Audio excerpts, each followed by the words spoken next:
ఇందాక రాములు గారు చెప్పినట్టుగా సిఐటియుగా మొత్తం కార్మిక వర్గాన్ని ఐక్యం చేయాలనేది. అయితే కార్మిక వర్గాన్ని ఐక్యం చేయడమే కాకుండా సిఐటియు నిబంధనావళిలో ఉన్నట్టు ఈరోజు ఈ సమాజంలో జరుగుతున్న దోపిడీ, అసమానతలు వీటన్నిటిని కూడా అధిగమించి ఒక మెరుగైన సమాజాన్ని కూడా ఆ దిశగా మనం వెళ్ళాలి అనే దానికి అనుగుణంగా కార్మికులతో పాటు ప్రజల సమస్యల్ని కూడా తీసుకుని పనిచేయాలి అనేది సిఐటియు ప్రయత్నం చేస్తుంది. దాంట్లో భాగంగా సిఐటియు గత సంవత్సరం ఆగస్టులో జనరల్ కౌన్సిల్లో అంతకుముందు జరుగుతున్న రైల్వే ప్రమాదాలు ఇవన్నీ తీసుకుని ఏంటంటే రైల్వే ప్రమాదాలు, వాటికి కారణాలు, దానికి ప్రభుత్వం అనుసరిస్తున్న విధానాలు, వీటన్నిటి గురించి కూడా చర్చ జరిపి ప్రజల్లోకి ఈ విషయాన్ని తీసుకెళ్ళాలి, ప్రజల్ని చైతన్యపరచాలి అనేది. ఎందుకంటే రైల్వే లో జరుగుతున్న ప్రమాదాలు అనేవి ఇటీవల అనేక ప్రమాదాలు మనం చూస్తున్నాం. బాలసూర్ దగ్గర బహానాగా బజార్ అనేది దగ్గర జరిగిన ప్రమాదంలో దాదాపు 300 మంది, పేపర్లో దాంట్లో వచ్చిన దాని ప్రకారం 288 మంది ప్రాణాలు కోల్పోయారు. అందులో ఎక్కువ మంది ఏంటంటే వలస కార్మికులు. ఆ తర్వాత విజయనగరం దగ్గర జరిగిన ప్రమాదంలో దాదాపు 14 మంది దాకా ప్రాణాలు కోల్పోయారు. ఆ తర్వాత కాంచన్జంగా ఎక్స్ప్రెస్ దాని ప్రమాదంలో కూడా కోల్పోయారు. ఈ ప్రమాదాలు జరిగినప్పుడు ప్రజలు ప్రాణాలు కోల్పోతున్నారు, కుటుంబాలు నిరాశ్రయాలు అవుతున్నారు. అది సడన్గా జరిగిన దీంతో అలాగే కొన్ని వేల మంది ఇంజూర్డ్, అంటే వాళ్ళు దెబ్బలు తగిలి గాయాలతో వాటితో కూడా బాధపడిన ఇవన్నీ ఉన్నాయి. కాబట్టి కొన్ని వేల మంది దీనికి ఇంపాక్ట్ అయ్యి, ఎఫెక్ట్ అయ్యి వాళ్ళ ఇన్కమ్స్ కానీ వాళ్ళ ఫ్యామిలీస్ కానీ చాలా పెద్ద ఎత్తున ఇదవుతున్న దాంట్లో ఇవి కేవలం లెక్కలు మాత్రమే కాదు. ఇంతమంది ప్రాణాలు కోల్పోయారు, ఇంతమంది అనేక జీవితాలు దానివల్ల నష్టపోతున్నాయి. కాబట్టి ఇట్లాంటి దీనికి కారణం ఏంటి అంటే రైల్వేస్ వెంటనే జరిగేది ఏంటంటే కొన్ని సందర్భాల్లో మనం చూస్తున్నది ఏంటంటే ఈవెన్ బిఫోర్ ఒక ఎంక్వైరీకి కమిటీ వేస్తున్నారు, వాళ్ళు రిపోర్ట్లు ఇచ్చే ముందే కూడా ఈ లోకో పైలట్స్ని కానీ లేకపోతే ఎంప్లాయీస్ని కానీ వాళ్ళ మీద చర్యలు తీసుకోవడం, వాళ్ళని ఉద్యోగాల్లోంచి తీసేయటం, లేకపోతే ఇలాంటివి చేయడం అనేది జరుగుతుంది.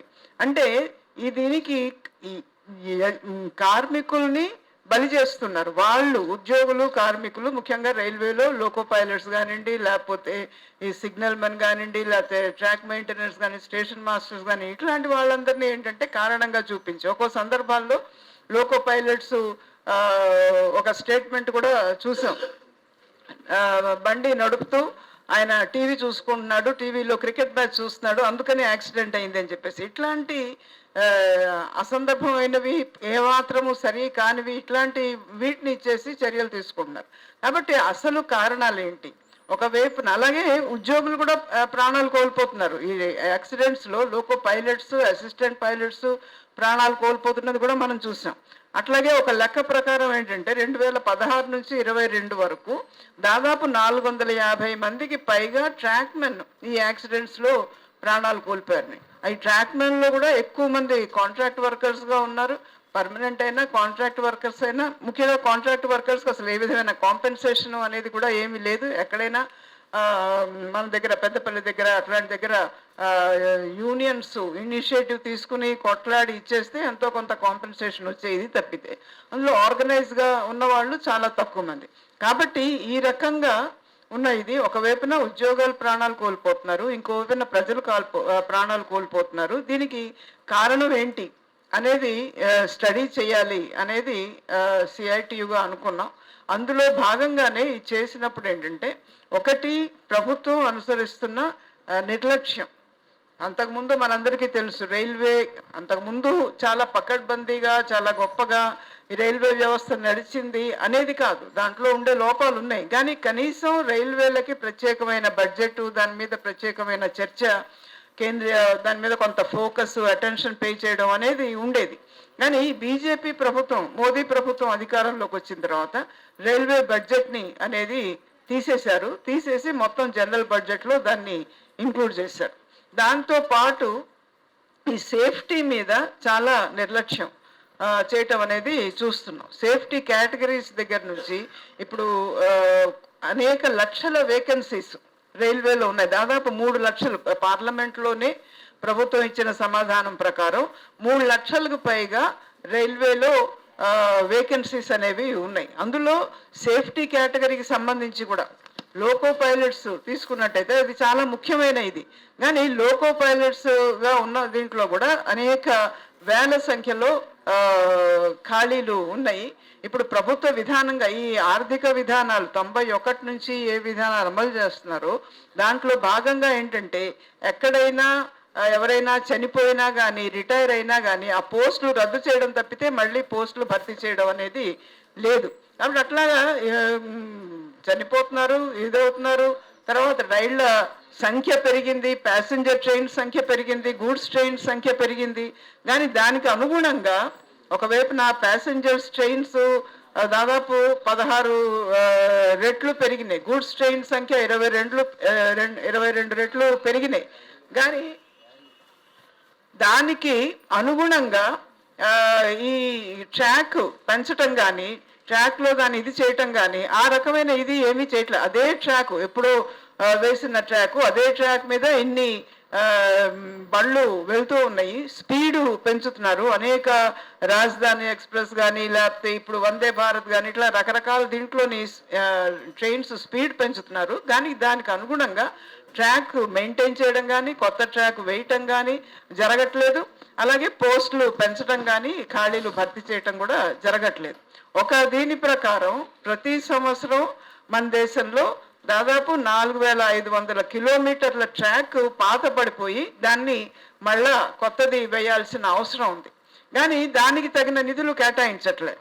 దానివల్ల ఏమవుతుంది, అలా పేరుకుపోతూ ఉండి అంటే ఇప్పుడు కూడా కాదు, ఒక 2 సంవత్సరాలు 3 సంవత్సరాల కిందటి లెక్క ప్రకారం 15,000 కిలోమీటర్ల ట్రాక్ మన దగ్గర ఈరోజు పాత పడిపోయింది. అది దాని మీదే బళ్ళు నడుస్తున్నాయి. Super fast trains, goods trains ఇవన్నీ కూడా నడుస్తున్నాయి.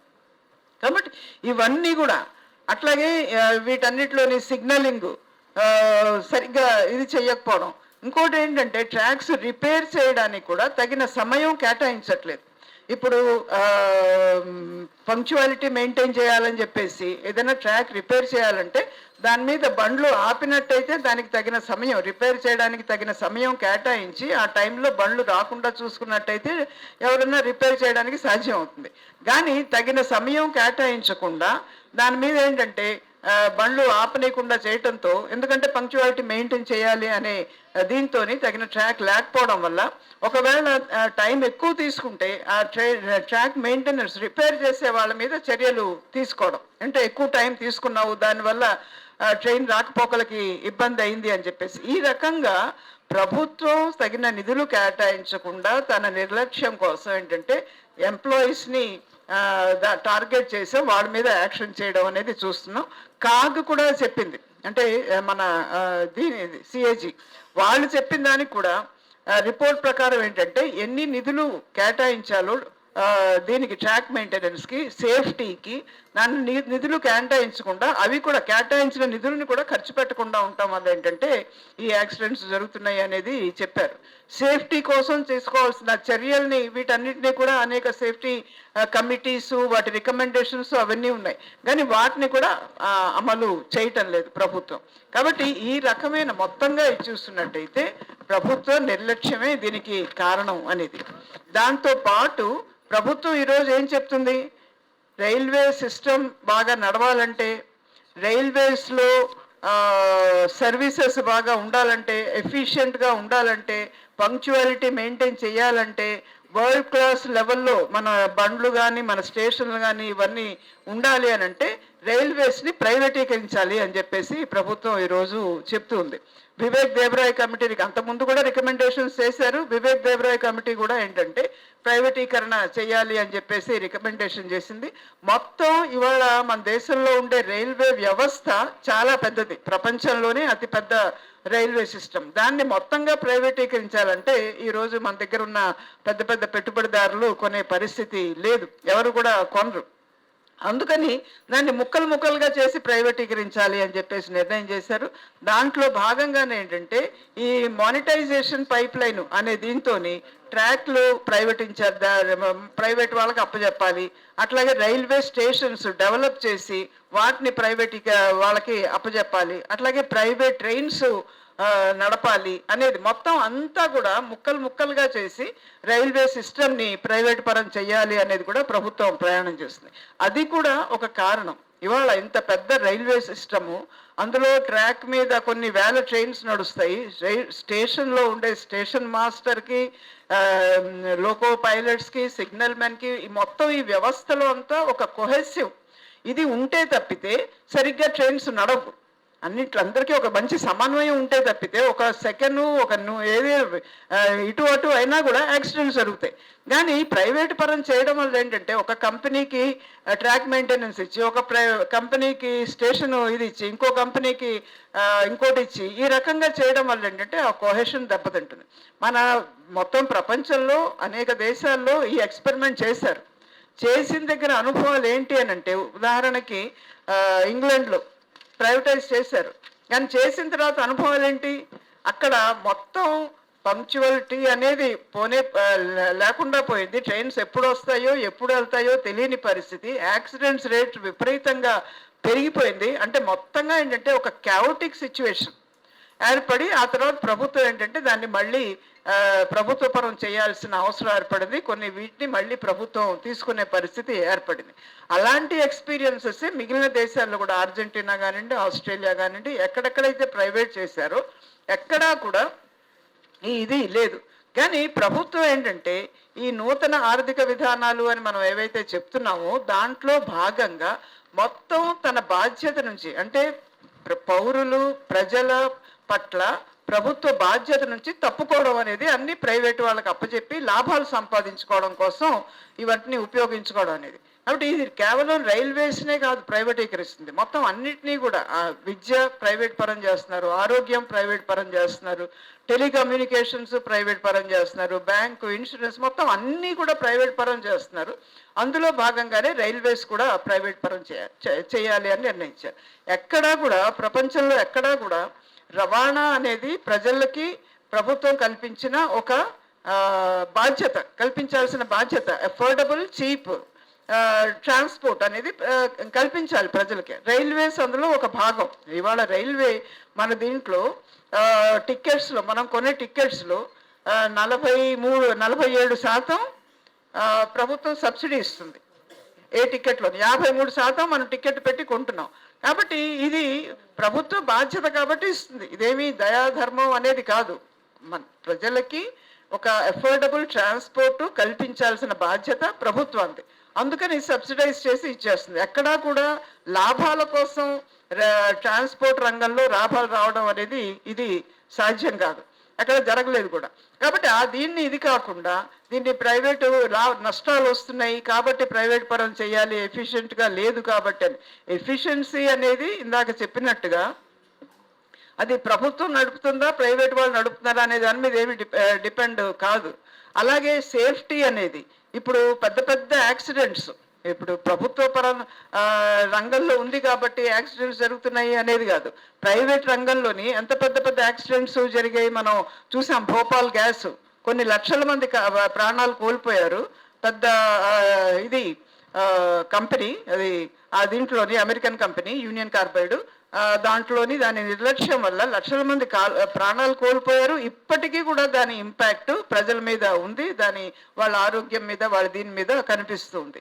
కాబట్టి దాని మీద ఏం చర్యలు తీసుకున్నారు? ఏమీ లేదు. కాబట్టి ప్రైవేట్ దీనివల్ల ఏదో సేఫ్టీ ప్రికాషన్స్. విశాఖపట్నం దగ్గర పెద్ద యాక్సిడెంట్ అయింది, ఎల్జీ కంపెనీది.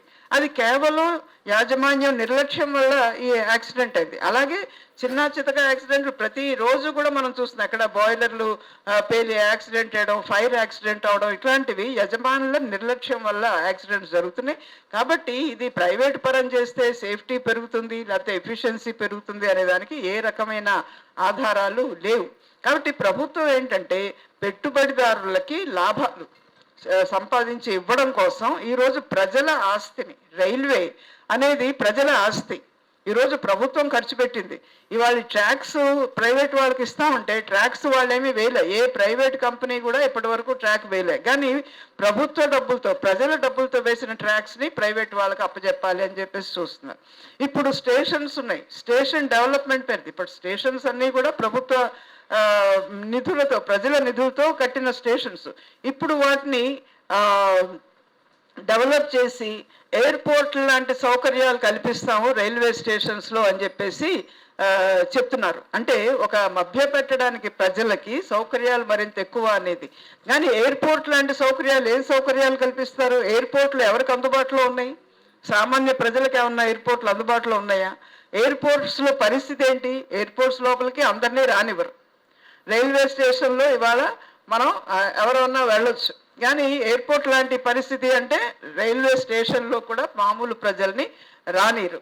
కాబట్టి టికెట్ కొనుక్కున్న వాళ్ళు ఆ ట్రైన్ ఎప్పుడు ఉందో వాళ్ళ టైము, దాన్ని బట్టి వాళ్ళని ఎంట్రీ ఉంటుంది. దాంట్లోని కాంకోర్స్లు కడతా ఉంటున్నారు, లోన్స్లు కడతా ఉంటున్నారు. వీటన్నిటికీ కూడా డబ్బులు ఇవ్వాలి. అక్కడ కూర్చోవాలంటే డబ్బులు ఇవ్వాలి. ఇప్పటి వరకు రైల్వే స్టేషన్లోకి వెళ్ళి కూర్చునే దానికి డబ్బులు ఇవ్వాల్సిన అవసరం లేదు. రేపటి నుంచి రైల్వే స్టేషన్లోకి వెళ్ళి కూర్చోవాలంటే డబ్బులు ఇవ్వాలి, అక్కడ టాయిలెట్స్ అవి వాడుకోవాలంటే డబ్బులు ఇవ్వాలి. ఎయిర్పోర్ట్స్ వీటన్నిటిలోని ఇవన్నిటికీ ఇది ఉంటుంది.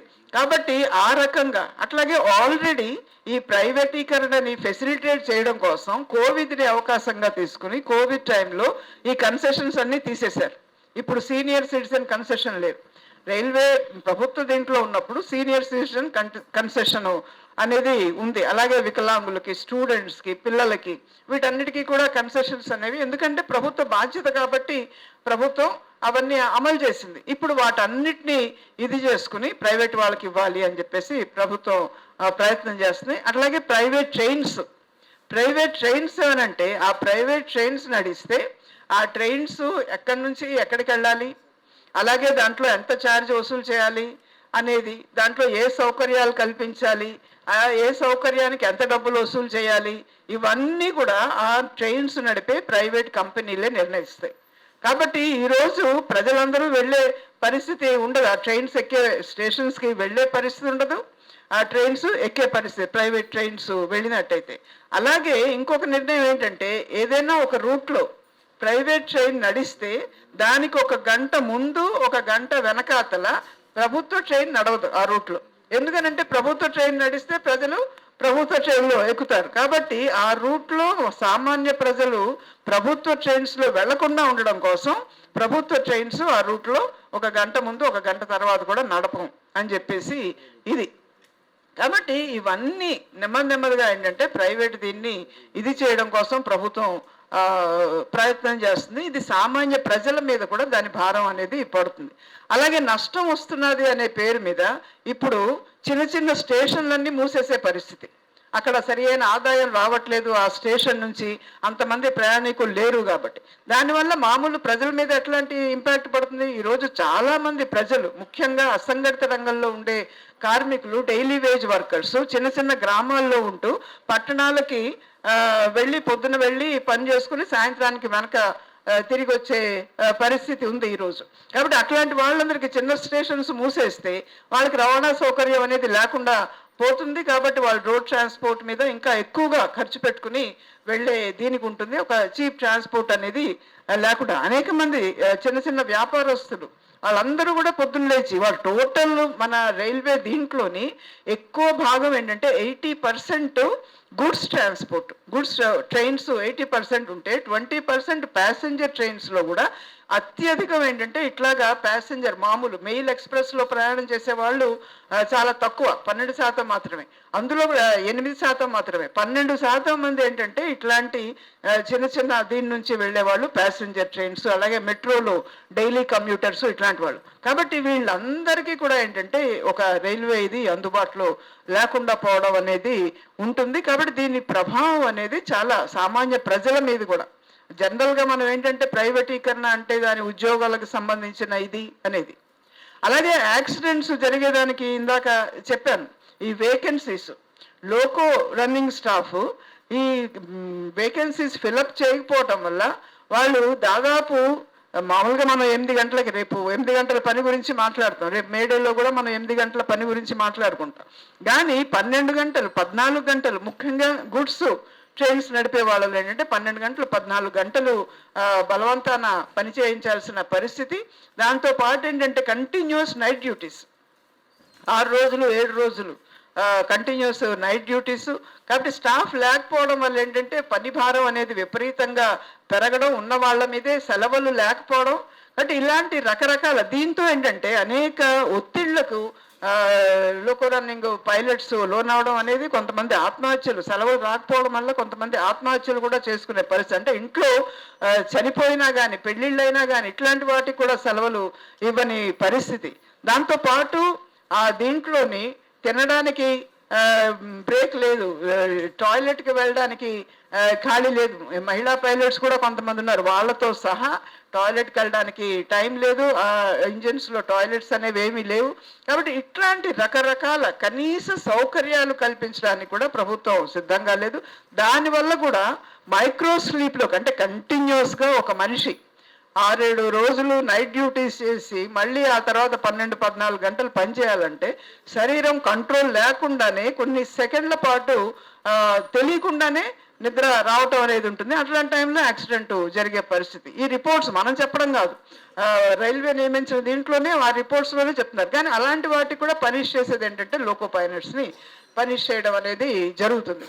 కాబట్టి ఈ మొత్తంగా ఎందుకని వేకెన్సీస్ ఫిలప్ చేయట్లేదు, ఎందుకని దీని మీద ఖర్చు చేయట్లేదు అంటే ఇవన్నీ టోటల్గా ఈ ప్రభుత్వం అనుసరిస్తున్న విధానాల్లో ఒక భాగం. అందుకని సిఐటియుగా మనం చెప్పేది ఏంటంటే ఈ సేఫ్టీ, రైల్వే సేఫ్టీ అనేది కేవలం రైల్వే ఉద్యోగులకు సంబంధించిన ఇదే కాదు, రైల్వే ఉద్యోగులకి, సామాన్య ప్రజలకి, కార్మికులకి, ముఖ్యంగా అసంఘటిత రంగ కార్మికులతో సహా అందరికీ సంబంధించింది. అలాగే సేఫ్టీని నెగ్లెక్ట్ చేయడం అనేది అదేదో ఒక ఐసోలేటెడ్ ఇన్సిడెంట్స్ కాదు, ఇది మొత్తం ప్రభుత్వ విధానాలు, ఈ నూతన ఆర్థిక విధానాలు అనే వాటిలోనే మొత్తం ప్రైవేట్ వాళ్ళకి ఇవ్వడం, అవసరమైన సంక్షేమ చర్యలకి, కనీస అవసరాలకి ఖర్చు పెట్టకపోవడం అనేది దాంట్లో భాగంగానే ఇది ఒక భాగం.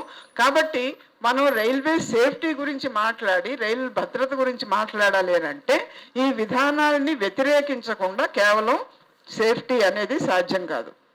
అంటే మనం డిమాండ్ చేస్తున్నాం రైల్వే భద్రత కల్పించాలి, ఎవరికి?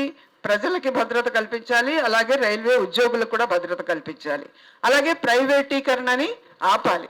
ఇది ప్రైవేటీకరణ దీంట్లోని కేవలం ఇదే చెప్పాను నేను. దీంతో పాటు ప్రొడక్షన్ యూనిట్స్ ఉన్నాయి మనకి. మన దేశంలో మన ప్రభుత్వ రంగంలో రైల్వే ఇంజన్లు కానీ, రైల్వే కోచెస్ కానీ ఇవన్నీ తయారు చేసే ప్రొడక్షన్ యూనిట్స్ ఉన్నాయి. అందులో సమర్థత ఉంది, మనకు కావలసిన పద్ధతుల్లో ఇంజన్స్ తయారు చేయగలరు. కానీ ఇవాళ ప్రభుత్వం ఏంటంటే వాటికి పని ఇవ్వకుండా, చిత్తరంజన్లో ఉంది, చెన్నైలో ఐసీఎఫ్ ఉంది, అట్లాగే కపుర్తలాలో ఉంది, వారణాసిలో ఉంది, ఇట్లాగా మన ప్రొడక్షన్స్ యూనిట్స్ ఉన్నాయి.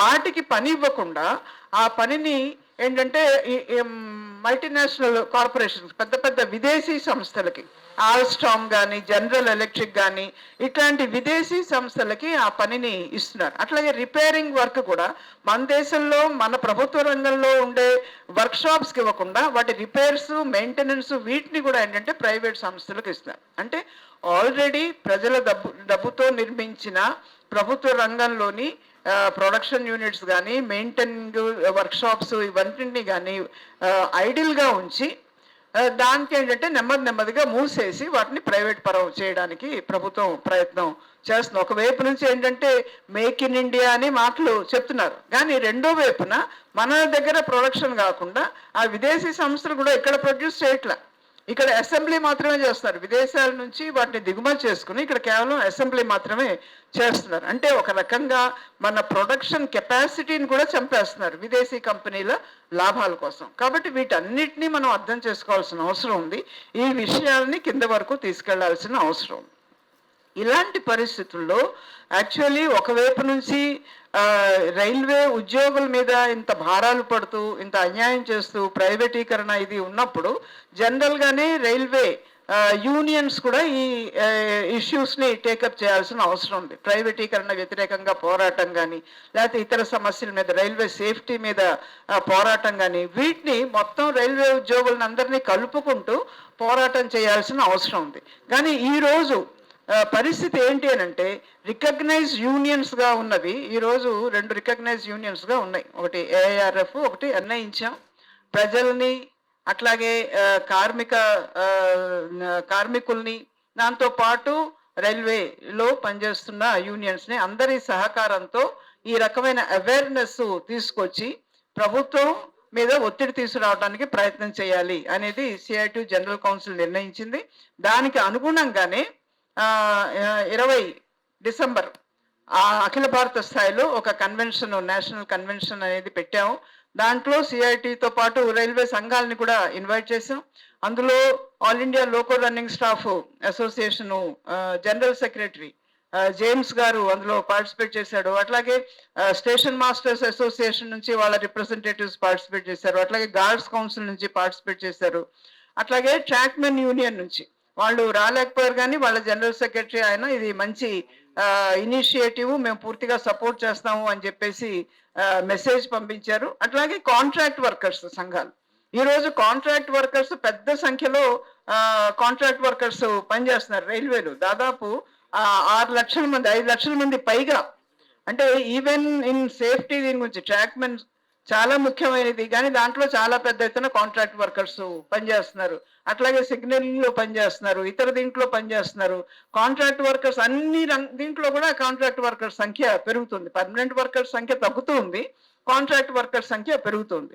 కాబట్టి కాంట్రాక్ట్ వర్కర్స్ని కూడా ఆర్గనైజ్ చేసి వాళ్ళ సమస్యను కూడా టేకప్ చేసి ఇది చేయాలి అనేది సిఐటియుగా అఖిల భారత స్థాయిలో ఒక కోఆర్డినేషన్ కమిటీ అనేది ఏర్పాటు చేసాం కాంట్రాక్ట్ వర్కర్స్ ఆర్గనైజేషన్కి.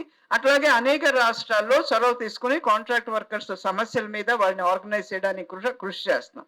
కాబట్టి ఆ కాంట్రాక్ట్ వర్కర్స్ యూనియన్స్ నాయకుల్ని కూడా ఆల్ ఇండియా కన్వెన్షన్లో పిలిచాము. వాళ్ళు కూడా రమేష్ గారు all India coordination committee convener, ఆయన కూడా పార్టిసిపేట్ చేశాడు.